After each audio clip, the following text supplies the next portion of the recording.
புதுமை இலக்கியத்தினர்களின் 1090வது நிகழ்ச்சிக்கு சிறப்புரையாற்ற வருகை தந்துள்ள எழுத்தாளர் வள்ளல் நாயகன் கோ வள்ளிநாயகம் அவர்களே, வரவேற்புரையாற்றி அமர்ந்துள்ள புதுமை இலக்கியத்தினரின் செயலாளர் பேராசிரியர் தன்ராஜ் அவர்களே, பொருளாளர் ஐயா நன்றியுரை கூறவுள்ள பொருளாளர் மாணிக்கம் அவர்களே, நெறியாளர் ஐயா புலவர் வெற்றியாளர் அவர்களே, தலைவர் செயலர் பொருளர் எல்லாமாய் ஒன்றாய் சேர்ந்து புதுமை இலக்கியத்தினரின் உயிராய் இயங்கும் எங்கள் அன்பு தம்பி கலையரசன் அவர்களே, பொதுத்தீர்வாளர் கழகத்தின் மாநில செயலாளர் ஐயா வெங்கடேசன் அவர்களே, இளவழகன் அவர்களே, தங்கமணி அவர்களே, அம்மா தனலட்சுமி அவர்களே, புதுமை இலக்கியத்தினரின் புரவலர் ஐயா தட்சிணாமூர்த்தி அவர்களே, மதுரை நட்பு தமிழ் வட்டத்தின் பொருளாளர் எனது இனிய நண்பர் ஆசை தம்பி வருகை தந்துள்ளார். ஆசை தம்பி அவர்களே மற்றும் இங்கே வருகை தந்துள்ள தோழர்களே, உங்கள் அனைவருக்கும் வணக்கம். சமீபத்திலே ஒரு தொலைக்காட்சி விவாதத்திலே நமது மதிவதனி அவர்களும் ஒரு பிஜேபி தாத்தா ஒருத்தர் கிடந்துட்டாங்க. அப்ப மதிவதனி கேட்கும், உங்களுக்கு பிபி சுகர் இருக்குங்களாயா அப்படின்னு கேட்டுச்சு. அது நான் டாக்டர்கிட்ட சொல்லுவேன், ஓண்டையும் சொல்லணும் அப்படின்னா. சரி மாட்டினேன். எப்படி வந்துச்சுங்கயா அது உங்களுக்கு? அது போன பிறவில செஞ்ச பாவம், அதனால இப்ப எனக்கு நோய் வந்துச்சு அப்படின்னு சொன்னேன். போன பிறவில வந்த பாவத்தினால நோய் வந்துச்சுன்னா என்னத்துக்கு டாக்டர்கிட்ட போறேன்னு கேட்டுச்சு.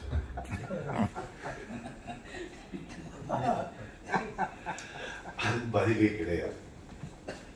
ஏனென்றால் இந்த சமூகத்திலே நோய் என்பதே கடவுளால் மனிதனுக்கு அளிக்கப்பட்ட தண்டனை என்னும் கற்பிதத்தை மனிதன் மண்டையிட ஏற்றி அவன் மண்டை கழுவி வச்சுங்க. இதுதான் நடந்துச்சு. கடவுள் கொடுத்த தண்டனை நோய் என்பது. தந்தை பெரியார் அவர்கள் ஒரு மருத்துவக் கல்லூரியில மருத்துவர்களிடையே பேசும் பொழுது அன்பான கடவுளின் எதிரிகளே என்றுதான் பேசினார். ஏன்னா நோயை கடவுள் கொடுக்கிறாரு, அதை தீர்க்க வல்லவர்கள் கடவுளின் ஆணையை எதிர்ப்பவர்கள் மருத்துவர்கள் என்ற பொருளிலே கடவுளின் அன்பான கடவுளின் எதிரிகளே என்று தந்தை பெரியார் அவர்கள் சொல்வார். ஆக இந்த அதிகார தலைப்பாக மருந்தை ஏன் வைத்தார் என்று சொல்லி வரும் பொழுது பாவனர் அவர்கள் சொல்வார்கள், பகை மனிதனுக்கு பகை அரண் பொருள் இன்பத்திற்கு பகையாக இருப்பது என்று சொல்லிக்கொண்டே வரும் பொழுது எதிர்மறையாக தொலைபேசியில் இடங்களில் வைத்தார்கள். பெரியாரை பிழைத்தல் கல் உண்ணல் என்பதை பெரியாரை பிழையாமை என்றும் கல் உண்ணாமை என்றும் தலைப்பிட்டார்கள். அதை போல அடுத்த வகையான நோய் என்பதற்கு எதிராக மருந்து என்னும் தலைப்பை இதற்கு வைத்தார்கள். ஆக நோய் என்பதுதான் பகை.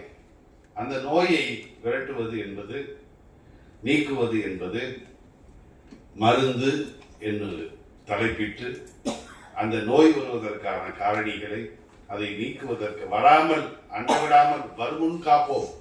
வருமுன் காப்போம் திட்டத்தை முன்னாடியே சொன்னவர் தான் நம்ம. எதுக்கு வரணும்னா இதெல்லாம் செய்கிறா, செஞ்சினா உனக்கு ஒன்றும் வராதுடான்னு சொன்னார். வருமுன் காப்போம் திட்டம் அவர் வள்ளுவரோட.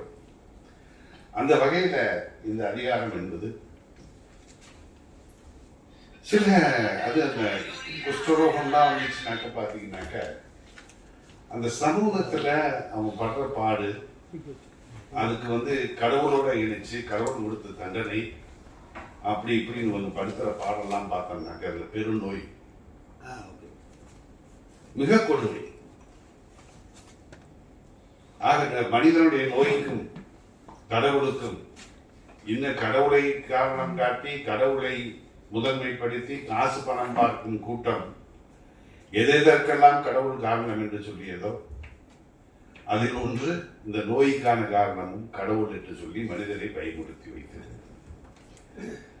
மருந்து என்ற பெயர் காரணம் பற்றி சொல்லும் பொழுது பாவாணர் அவர்கள் சொல்வார்கள், அந்த காலத்திலே வேறும் தழையுமே, ஐயா சொன்னாங்கல்ல தழை, அன்னைக்கு வந்து இறையில எத்தனை இருக்கு அப்படின்னு சொல்லிட்டு வேப்பந்தலை கொழிஞ்சி தலை அது இதெல்லாம் இருக்குது. வேறும் தழையுமே மருந்து, நறுமணமுடைய பொருள். அந்த நறுமணம் இருப்பதால் மறு கொழுந்து என்பது மிக மனமுடைய அந்த கொழுந்து. அதனால் நறுமணம் உடையதால் அது மருந்து என்று பெயர் வந்தது என்றார்கள். இன்றைக்கு சில மருந்தெல்லாம் கொண்டு போனாங்க, அது நறுமணம் உடையதா என்பது ஒரு பெரிய கேள்வி. மருந்து உடம்பை வளர்த்தேன் உயிர் வளர்த்தேனே என்ற திருமூலர் சொன்னதை போல இந்த உடம்பை எப்படி வளர்க்க வேண்டும், உடம்பிற்கு வருகின்ற நோயை வராமல் எப்படி தடுக்க வேண்டும் என்று மிக அருமையாக இருந்ததை சொல்லியிருப்பாங்க. எனக்கு கடைசியில செவிலியர் என்று ஒரு இடத்துல சொல்லியிருப்பார் வள்ளுவர், இல்லைங்களா? புலோரையா செவிலியர் என்று அவரை சொல்லியிருப்பாரு. உழைச்செல்வார் அப்படிங்கிறார். ஒரு ரொம்ப உழைச்செல்வார், ஒரு டோட்டலா ஒரு லார்ஜர் கேள் பெரிய படமா வரைகிறார். மருந்து நோய் எல்லாம் பார்க்கணும்னாக்க நோயுற்றவன் மருத்துவன், மருந்து மருத்துவனுக்கு துணையா இருக்கவனுக்கு பேரு உழைச்செல்வான். நம்ம கம்பவுண்டர் இல்ல, நர்ஸ், செவிலியர், அவங்க எல்லாம் உழைச்செல்வார். இந்த 4 தான் சேர்த்தது தான் மருந்து அப்படின்னு சொல்லிட்டு வருவாரு. அந்த அந்த அந்த வார்த்தை உழைச்செல்வார் என்கின்ற வார்த்தை அந்த வகையில மிக அருமையான ஒவ்வொரு குரலும் படிக்க தீ அளவு நான் குரலுக்கு செல்ல விரும்பவில்லை. இருந்தாலும் ஐயா வலிநாயகம் அவர்கள் இருக்கின்றார்கள். இந்த இனிய நிகழ்விற்கு வருகை தந்துள்ள உங்கள் அனைவருக்கும் மீண்டும் ஒரு முறை வணக்கம் கூறி, ஐயா பிச்சை வலிநாயகம் அவர்களுக்கு வழிவிட்டு ஐயா அவர்களை இந்த மருந்து அதிகாரம் குறித்து தனது உரையினை ஆற்றுவதற்காக மறுபடி அன்போடு கேட்டுக்கொள்கின்றேன்.